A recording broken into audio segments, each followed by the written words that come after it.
네, 안녕하세요. 이윤석 목사입니다. 오늘 가족기도에 오신 모든 분들을 환영합니다. 오늘 하나님의 영광을 추구하라라는 제목으로 말씀을 좀 나누려고 합니다. 빌립보서 3장 12절부터 14절까지인데요. 3절밖에 안 되기 때문에 우리가 한 목소리로 함께 읽도록 하겠습니다.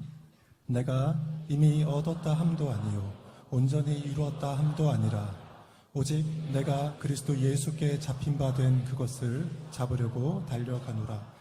형제들아, 나는 아직 내가 잡은 줄로 여기지 아니하고 오직 한 일, 즉 뒤에 있는 것은 잊어버리고 앞에 있는 것을 잡으려고 표대를 향하여 그리스도 예수 안에서 하나님이 위에서 부르신 부름의 상을 위하여 달려가노라. 아멘. 오늘 말씀의 제목은 하나님의 영광을 추구하라입니다. 이렇게 온 가족이 지금 모였는데 우리 각자의 사정은 다 다른 것 같습니다. 아버님과 어머님의 일터가 다르고 또 학생들도 학년마다 각자의 그 자리가 다릅니다. 오늘 우리가 읽은 이 본문의 내용은 그 표대를 향해서 달려가라라는 그런 말을 하면서 경주를 하는 그 경주자의 모습을 보여주고 있습니다. 표대라는 것이 오늘 말씀에서 중요합니다. 우리 모두에게는 각자의 경주가 있습니다. 여러분들은 어떤 경주를 지금 하고 계십니까? 우리 12학년들은 지금 이 자리에 함께 하고 있는데 이제 한 2달 정도 정말 사력을 다해서 마지막으로 뛰어가야 될 그 힘든 경주를 지금 하고 있습니다. 얼마나 힘든 가운데 이 자리에 참석했겠습니까? 또 방금 우리가 다 보았듯이 11학년들 1년간의 코람대오 학교 훈련을 마치고 이렇게 선서식을 했습니다. 이 선서를 한다는 것은 우리 학교에서는 굉장히 큰 의미가 있습니다. 책임감 있게 한 사람의 신앙인으로서 서서 부모님에게 의존하지 않고 하나님 앞에서 정말 정직하게 살아가겠다는 그런 큰 각오를 한 것입니다.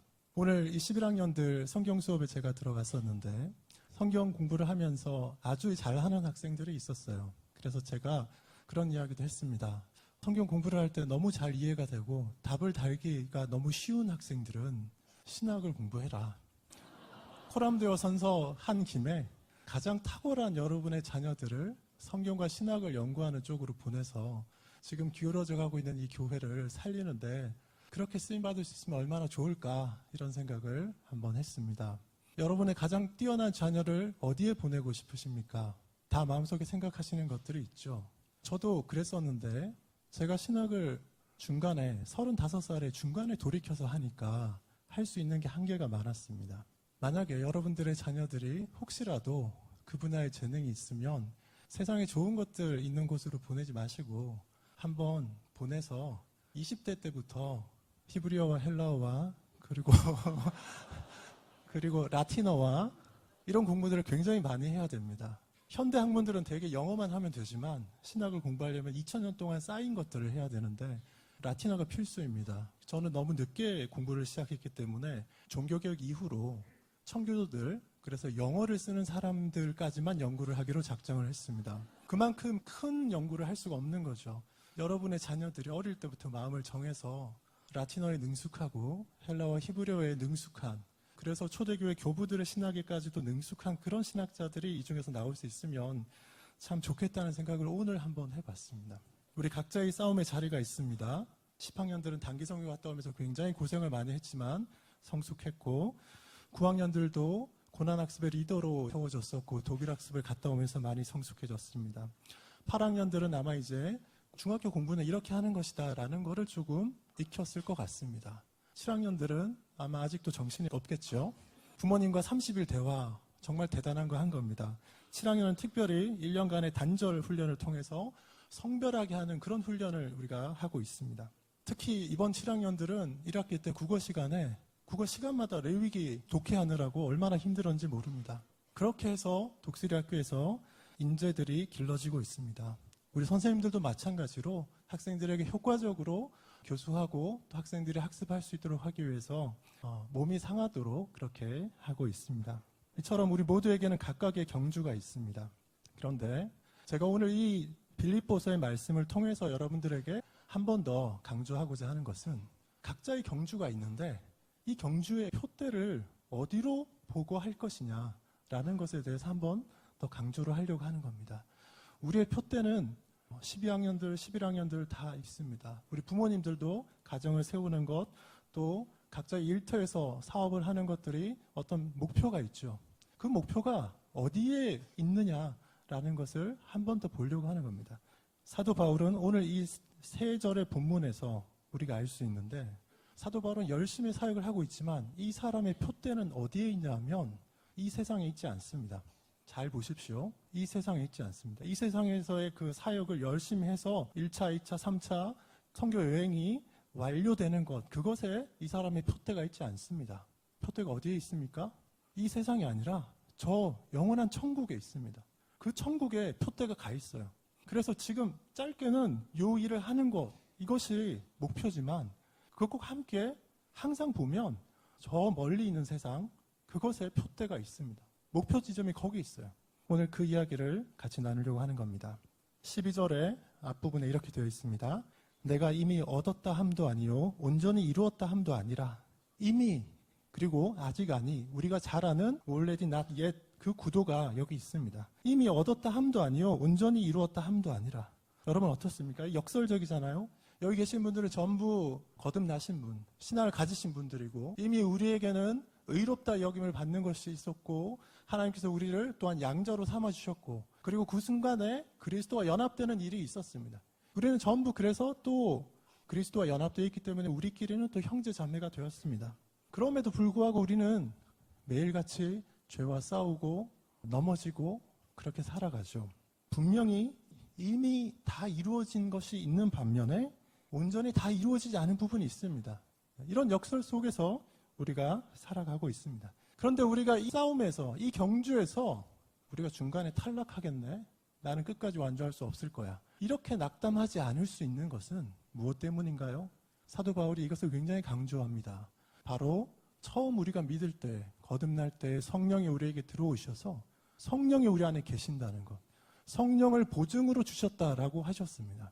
절대로 우리를 떠나지 않는 보증으로 성령을 주신 것, 그것 때문에 우리의 구원은 확실하고, 지금 이 세상에서 이루어진 것은 좀 작지만 장차 다가올 영원한 나라에서 우리가 들어가게 될 그 나라의 복락은 지금 우리가 생각하는 것과 비교할 수 없을 정도로 클 것이다 라는 것을 사도는 늘 인식하고 있습니다. 사도는 단지 현세에서 이렇게 뭔가 이루어지는 것, 그것까지 보는 게 아니에요. 항상 저 나라를 봅니다. 이제 12절 뒷부분을 보겠습니다. 오직 내가 그리스도 예수께 잡힌 바 된 그것을 잡으려고 달려가노라. 사도가 무엇을 표대로 하는지 여기 나와 있습니다. 12절 뒷부분, 오직 내가 그리스도 예수께 잡힌 바 된 그것을 잡으려고 달려가노라. 여러분 이게 뭐라고 생각이 드십니까? 그리스도 예수께 잡힌 바 된 그것, 수동태 형태로 표현해놔서 이게 무슨 말인가 좀 어려울 수 있습니다. 그리스도 예수께 잡힌 바 된 그것이니까 그냥 능동태 형태로 바꾸면 뭐예요?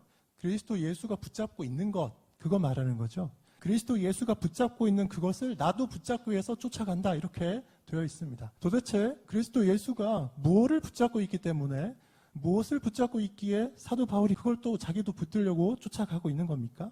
나도 잡은 것처럼 이야기하는데 아직 완전히 내 것이 되지는 않은 것, 예수 그리스도만 온전히 붙잡고 있는 뭔가가 있다라고 사도 바울이 이야기하고 있습니다. 그것이 무엇일까요? 그리스도 예수께 잡힌 바 된 그것, 예수 그리스도가 붙잡고 있는 그것이 뭘까요? 그것이 얼마나 소중한 것이길래 사도가 이걸 붙들려고 이렇게 쫓아가고 있는 것일까요? 이 그것에 해당하는 것은 예수 그리스도라는 분이 갖고 있기 때문에 특별한 겁니다. 거기에는 이런 것들이 포함되어 수 있습니다. 첫 번째는 요한복음 1장 14절에 나오는데요. 성육신하신 예수 그리스도에게 원래 있던 것, 사람의 몸으로 태어나신 예수 그리스도에게 있던 것입니다. 요한복음 1장 14절 혹시 성경 구절이 있으면 좀 띄워주십시오. 거기 어떻게 되어 있냐 하면, 말씀이 육신이 되어 우리 가운데 거하심에 우리가 그의 영광을 보니 아버지의 독생자의 영광이요 은혜와 진리가 충만하더라, 이렇게 되어 있습니다. 예수 그리스도에게 무엇이 있었냐면 아버지의 독생자의 영광이요 은혜와 진리가 충만하더라.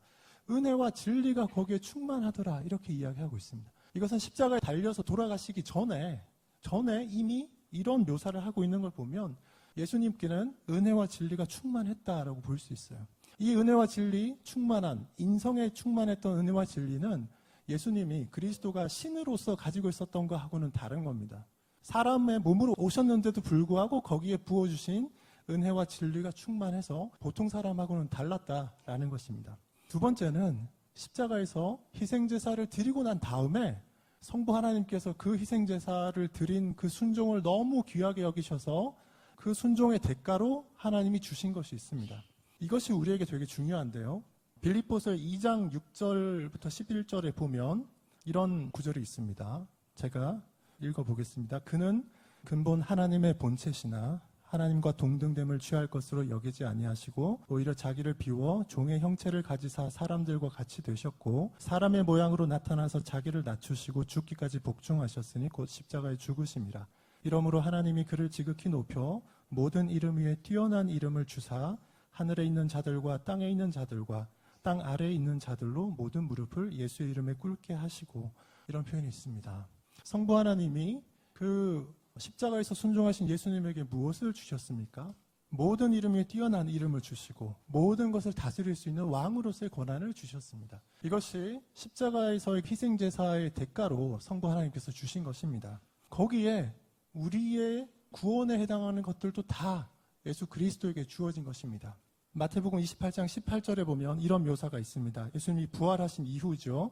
우리가 흔히 지상명령이라고 알고 있는 그 구절 시작되는 부분입니다. 예수께서 나와 말씀하여 이르시되 하늘과 땅의 모든 권세를 내게 주셨으니. 누가 예수 그리스도에게 하늘과 땅의 모든 권세를 주신 겁니까? 성부 하나님이 주신 것입니다.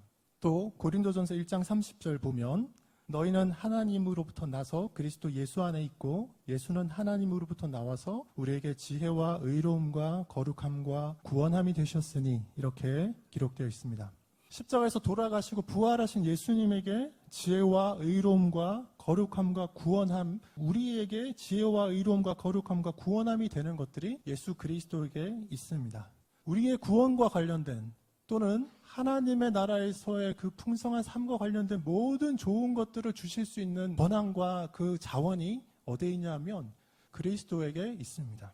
좀 전에 빌립보서 12절 하반부에 나왔던 그리스도 예수께 잡힌 바 된 그것이라는 것, 예수 그리스도가 갖고 있는 그것이라는 것이 제가 지금 말씀드린 바로 이것입니다. 그리고 두 번째 거하고 사실 관련이 있지만 우리가 좀 충분히 강조하지 않는 것이 하나 있는데, 그것은 바로 새하늘과 새 땅에서 영원한 하나님의 나라에서 우리가 누리게 될 그 엄청난 복락에 대한 것입니다. 우리는 시야가 짧기 때문에 하나님의 복에 대해서 얘기하더라도 주로 우리가 죽을 때까지 정도밖에 생각을 못합니다. 그런데 하나님이 우리에게 주신 그 복락은 우리의 평생뿐만 아니라 우리의 육체의 사망 이후에, 그리고 우리가 부활해서 최후 심판을 받은 이후에 마지막에 영원한 세상이 열린 그 때까지도 연장해서 보여줍니다. 사도 바울은 우리에게 이것을 강조합니다. 13절로 조금 넘어가겠습니다. 13절 앞부분에 보면 형제들아 나는 아직 내가 잡은 줄로 여기지 아니하고, 이렇게 되어 있습니다. 잡았는데 분명 잡긴 잡았습니다. 사도 바울은 구원에 대해서 중요한 걸 잡았습니다. 그런데도 완전히 잡은 것은 아니다, 이렇게 얘기하는 겁니다. 아직 잡지 않았고 남아있는 많은 것을 잡기 위해서 잡은 줄로 여기지 않고 13절 뒷부분에 보면 또 이렇게 말합니다. 오직 한 일, 즉 뒤에 있는 것은 잊어버리고 앞에 있는 것을 잡으려고, 이렇게 되어 있습니다. 14절에 가면 표대를 향하여 그리스도 예수 안에서 하나님이 위에서 부르신 부름의 상을 위하여 달려가노라, 이렇게 되어 있습니다. 표대를 향하여 달려간다, 또 하나님이 위에서 부르신 부름의 상을 위해서 달려간다, 이렇게 표현되어 있습니다. 표대를 향하여라는 것에는 분명히 사도 바울에게 주어졌던 어떤 사역의 목표가 단기적으로는 있었을 것입니다. 또 사도 바울에게 개인적으로 주어졌던 구원의 어떤 이루어진 결과들도 분명히 있을 것입니다. 우리 각자의 일들도 다 마찬가지일 겁니다. 우리 각 사람이 가지고 있는 자기의 사명들, 자기의 일터에서 해야 되는 것들, 그런 것들이 그것만으로 존재하는 것이 아니고 영원한 세상에서 우리가 누리게 될 그것과 연결이 되어 있습니다. 이 부분에 대해서 조금 이따가 다시 설명을 따로 드리겠습니다. 빌립보서 1장 23절에 보면 사도 바울이 참 재미있는 표현을 씁니다. 이 현세에서의 어떤 자기의 부르심과 저 영원한 나라에서의 천국에서 내가 살게 될 것에 대한 어떤 소망, 두 가지 사이의 딜레마에 대해서 이야기하는 장면이 있습니다. 빌립보서 1장 23절인데요. 내가 그 둘 사이에 끼었으니 차라리 세상을 떠나서 그리스도와 함께 있는 것이 훨씬 더 좋은 일이라 그렇게 하고 싶으나 그렇지만 하나님이 지금 주신 게 있어가지고 이거를 내가 부득불하지 않을 수 없다. 이렇게 말합니다. 사도 바울이 뭐라고 얘기했습니까? 차라리 세상을 떠나서 그리스도와 함께 있는 것이 훨씬 더 좋은 일이다. 이렇게 말합니다. 여러분 어떻습니까? 지금 이 세상이 좀 살만하십니까? 살만하십니까? 그래서 나는 굳이 저 영원한 세상, 천국이 좋다 하는데 굳이 거기 가지 않아도 나는 꽤 만족하면서 살 수 있어. 그렇습니까? 아니면 세상에서 분명히 많은 낙을 누리고 큰 기쁨도 있고 그런데 그래도 이렇게 저녁에 하루를 마감할 때가 되거나 또는 가끔 나의 인생을 이렇게 반추해보는 그런 시간에 그래도 내가 빨리 천국에 가면 좋겠다. 하나님의 나라가 빨리 오면 좋겠다. 이런 생각을 하십니까? 어떻습니까? 만약에 하나님의 나라가 너무 좋아서 내가 거기에 빨리 가고 싶다. 이런 생각이 가끔씩 만약에 들지 않는다 하면 여러분 하나님을 더 열심히 알기 위해서 노력을 하셔야 됩니다. 사도 바울은 항상 이 현세의 목표를 생각할 때 내세의 최종적인 목표에 비추어서 그렇게 생각합니다. 이것이 우리가 12학년, 11학년, 7학년들 그리고 아버님들, 어머님들, 선생님들 모두가 각자의 일터에서 우리가 정말 힘을 다해서 일을 하면서도 항상 잊지 말아야 할 것입니다. 우리의 이 표대는 항상 영원한 천국, 그 영혼에 잇대어 있어야 됩니다. 우리가 사는 이 세상은 한 100년 정도밖에 살지 못합니다. 그 이후에는 우리가 천국에 가서 영원히 살아야 되는데 천국에 가서 영원히 사는 동안에 우리가 뭐 하겠습니까? 짧은 이 땅에서 사는 동안에 우리가 열심히 살았던 것들을 아마 회상하면서 이렇게 즐거워하면서 그렇게 아마 살게 될 것입니다. 표대를 생각할 때 항상 영원을 생각하는 것, 그것을 첫 번째로 좀 말씀드리고 싶습니다. 두 번째는 표대를 향하기는 하는데 문제는 많은 경우에 현세에서는 그것을 완벽하게 이루지 못한다는 점에 대해서 좀 말씀을 드리고자 합니다. 그래서 반대로 더 영원한 천국을 바라야 되는 그런 지혜가 필요합니다. 니글의 이파리라는 톨킨의 작품이 있습니다. 미국의 리디머 교회의 팀 켈러 목사님이 일과 영성이라는 책에서 드는 그런 이야기인데요. 톨킨이라는 이 영국의 작가는 반지의 제왕의 작가로 알려져 있습니다. 수십 년간 반지의 제왕을 작업하기 위해서 작업을 했어요. 자료를 막 모았습니다. 그런데 시기적으로 좋지가 않았습니다. 2차 세계대전이 발발했고 이 사람 나이가 50대에 접어들었고 자료는 많은데 글을 완성하지 못하겠다라는 어떤 압박감이 계속 이 사람을 사로잡았습니다. 한 번은 이 톨킨이라는 작가가 자기가 살던 집 근처에 나가서 한 나무를 보는데 누군가가 그 나무를 막 가지로 엄하게 쳐놓고 해서 상처가 엄청 많이 나 있고 나무가 너무 형편없는 거예요. 그 나무의 모습을 보면서 내가 지금 뭔가 쓰려고 자료를 한 20, 30년 동안 모아놨던 이 작품, 이게 마치 이 나무 같은 꼴이 되고 내 인생은 끝나지 않을까, 이런 두려움에 빠졌다고 합니다. 침체에 빠졌다고 합니다. 그러던 어느 날에 영감이 떠올라서 니글의 이파리라는 단편 소설을 썼는데요. 그 내용은 이런 겁니다. 니글이라는 말, 니글은 화가, 작가 이름입니다. 니글은 영어의 의미로 영어 단어인데 깨작거리면서 비능률적으로 일하거나 쓸데없이 시시콜콜 사소한 일에 시간을 낭비한다, 이런 뜻입니다. 주인공 이름이 니글이니까 캐릭터가 어떤지 이렇게 오시죠. 이 니글이라는 사람이 그림을 그리려고 구상을 했습니다. 이파리가 하나 있고 이파리가 달려있는 나무가 있고 그리고 그 나무를 배경으로 하는 숲과 멀리 있는 산들이 있는 큰 그림이었습니다. 그걸 그리기 위해서 캔버스를 큰 거를 준비를 했어요. 아주 큰 거, 사다리를 타고 올라가야 되는 정도로. 그런데 문제는 그림의 진도가 잘 안 나갑니다. 이 사람이 마음이 착해가지고 옆에서 와서 누가 이렇게 뭐 도와달라 그러면 그거 도와주고 이러느라고, 게다가 또 완벽주의적인 성향이 좀 있어요. 톨킨 자신의 성향인데 이파리 하나만 계속 그리는 겁니다. 이파리. 그림이 캔버스가 넓은데 이파리 하나에만 너무 집중하면서 이러다 보고 좀 하고 있으면 옆집에서 누가 와서 좀 도와달라고 하면 거기 가서 하고, 이러다 보니까 여기 이파리 있는 쪽만 그림을 남기고 이 사람이 이제 죽었다고 합니다. 니글이 죽자 이파리 한 장 남아있는 이 그림을 마을 박물관에 그 구석에다가 요만큼만 전시를 했다고 합니다. 현세에서 살면 너무 비참하잖아요. 이런 게 너무 없지 않습니까? 그런데 이 니글이 하늘나라로 가는 열차에 태워졌다고 합니다. 하늘나라에 가까이 가니까 두 가지 음성이 들렸어요. 한쪽에서는 야, 너는 허다한 시간을 낭비하고 평생 동안 이룬 게 하나도 없구나, 이렇게 얘기를 하고, 또 한쪽에서는 이 사람은 그래도 자기 일에 굉장히 성실했고 할 수 있는 만큼 열심히 했고 또 다른 사람들 도와주는 일에 아주 헌신적이었다, 정말 좋은 사람이었다, 이런 평가를 했습니다. 하늘나라의 그 가장자리에 열차를 타고 쭉 갔을 때 보니까 니글이 자기가 낯익은 풍경이 있는 거예요. 자기가 그렇게 여러 날을 꿈꾸면서 그리려고 했으나 구체적으로 이제 자기는 그리지 못했던 그게 하늘나라에 이렇게 실제로 그게 구현돼서 그게 숲이랑 나무랑 이런 게 다 있는 거예요. 그거 보면서 이 니글이 이거는 선물이다. 이건 선물이다. 이렇게 말을 합니다. 니글이 현세에 사는 동안에 한 거는 이파리 하나 그리는 것밖에 못했습니다. 그런데 천국에 가니까 자기가 꿈꿨던 게 그대로 다 있습니다. 자, 이거는 톨킨이라는 작가가 만들어낸 그냥 소설이죠.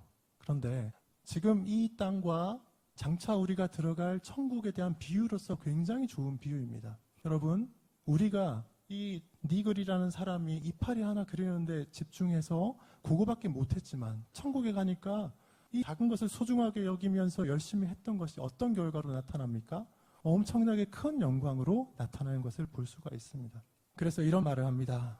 주님의 부르심에 답하기 위해 애쓰는 선한 수고는 지극히 단순하고 사소한 것일지라도 하나하나가 영원 무궁한 가치를 갖는다. 우리는 하나님의 영광을 추구한다. 하나님의 영광을 목적으로 한다. 이런 말을 많이 합니다. 그런데 이것은 궁극적으로 어디에서 나타나냐 하면 우리가 나중에 장차 들어갈 그 천국, 영원한 하나님의 나라에서 우리가 어떻게 살 것인가와 관련되어 있습니다. 영원한 하나님의 나라가 있는데 거기에 가면 불이 없습니다. 이런 불이 필요 없다고 합니다. 왜요? 하나님의 영광이 가득하기 때문에 빛이 필요 없다고 합니다. 그런데 그 나라에는 하나님의 영광도 있지만 하나님의 형상으로 지음받은 우리로부터 나오는 영광도 있습니다. 그것을 우리 각 사람의 영광이라고 표현합니다. 요한계시록 21장 23절에 보면 이런 표현이 있습니다. 그 성은 해나 달의 비침이 쓸데없으니 이는 하나님의 영광이 비치고 어린 양이 그 등불이 되심이라. 그 영원한 나라에는 하나님의 영광이 있습니다. 그런데 또 하나 거기에 우리의 영광이 거기 있습니다. 계시록 21장 24절부터 27절에 보면 이런 표현이 있습니다. 만국이 그 빛 가운데로 다니고 땅의 왕들이 자기 영광을 가지고 그리로 들어가리라. 낮에 성문들을 도무지 닫지 아니하리니 거기에는 밤이 없음이라. 사람들이 만국의 영광과 존귀를 가지고 그리로 들어가겠고 무엇이든지 속된 것이나 가증한 일 또는 거짓말하는 자는 결코 그리로 들어가지 못하되 오직 어린 양의 생명책에 기록된 자들만 들어가리라. 새 예루살렘 성이 내려와 있는데 거기에 보니까요 하나님의 영광이 가득할 뿐만 아니라 참 특이하게 무엇이 있냐면 사람들이 특히 그리스도인이 아니면 들어가지 못합니다. 그리스도인들이 거기에 들어가는데 각자 자기의 영광과 존귀를 가지고 들어간다 이렇게 되어 있습니다.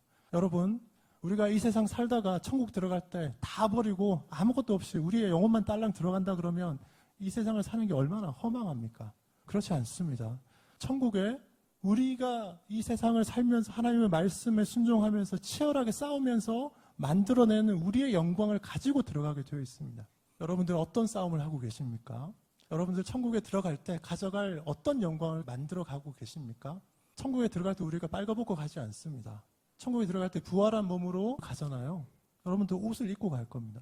천국에 어떤 것이 들어갈 수 있겠습니까? 들어가지 못하는 것에 대해서 좀 전에 이야기가 있었어요. 속된 것이나 가증한 일이나 거짓말하는 자는 결코 그리로 들어가지 못합니다. 이런 것들은 들어갈 수 없습니다. 크고 화려하다고 들어갈 수 있는 게 아니고 돈을 많이 썼다고 들어갈 수 있는 게 아닙니다. 우리가 4차 산업혁명 이런 거 준비하느라고 학교에서 메이커 스페이스 이런 거 준비를 합니다. 저희가 그걸 만들기 위해서 어떻게 할까 벤치마킹을 이렇게 다녔습니다. 서울대학교에 갔더니 그 메이커 스페이스가 큰 공간이 있는데 돈이 많은 학교니까 거금 30억을 탁 투자해서 만들었습니다. 학교에 명성이 있으니까 3D 프린터를 구입하려고 그 회사에다가 우리 한 10대 살게 이랬더니 한 40대를 그냥 공짜로 더 줬습니다. 그 규모로 말하면 우리의 요 공간하고 비교가 되겠습니까? 여러분, 그러나 천국에는 규모가 크고 돈이 비싸다고 들어가는 것이 아닙니다. 거룩한 것이 들어가고 성도들의 사랑이 많이 묻은 것이 들어가고 정말 아끼고 우리가 기도로 준비한 것들이 천국에 들어갑니다.